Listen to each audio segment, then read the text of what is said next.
திருவண்ணாமலை மாவட்டத்தில் அதிமுக பிரமுகர் கஞ்சா விற்றபோது கைது செய்யப்பட்ட சம்பவம் அதிர்ச்சியை ஏற்படுத்தியுள்ளது. திருவண்ணாமலை மாரியம்மன் கோவில் 10வது தெருவில் வசிப்பவர் காட்டுராஜா. முன்னாள் சரித்திர பதிவேற்று குற்றவாளியான இவர் அதிமுகவில் பொறுப்பில் இருக்கிறார். இவர் மீது பட்டா கத்தியில் கேக் வெட்டியது போன்ற வழக்குகள் நிலுவையில் இருக்கின்றன. இவர் அதிமுகவில் சேர்ந்து கட்ட பஞ்சாயத்து, கந்துவட்டி மற்றும் கஞ்சா விற்பனையில் ஈடுபட்டு வருவதாக குற்றச்சாட்டு இருந்தது.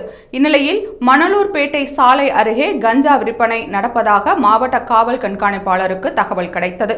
அதன் அடிப்படையில் போலீசார் தடிப்படை அமைத்து ரோந்து பணியில் ஈடுபட்டனர். அங்கு சந்தேகத்திற்கு இடமான வகையில் நின்று கொண்டிருந்த ராஜாவை போலீசார் சோதனை செய்தனர். அப்போது காட்டுராஜா தனது புல்லட் வாகனத்தில் 1 கிலோ 100 கிராம் கஞ்சாவை பதுக்கி வைத்து விற்பனை செய்தது தெரியவந்தது. இதை கண்டு அதிர்ச்சியடைந்த போலீசார் காட்டுராஜாவிடம் விசாரணை நடத்தினர். ஆனால் அவர் முன்னுக்கு பின் முரணாக பதிலளித்துள்ளார். இதனால் அவரை கைது செய்த தனிப்படை போலீசார் வழக்கு பதிவு செய்து வேலூர் மத்திய சிறையில் அடைத்தனர்.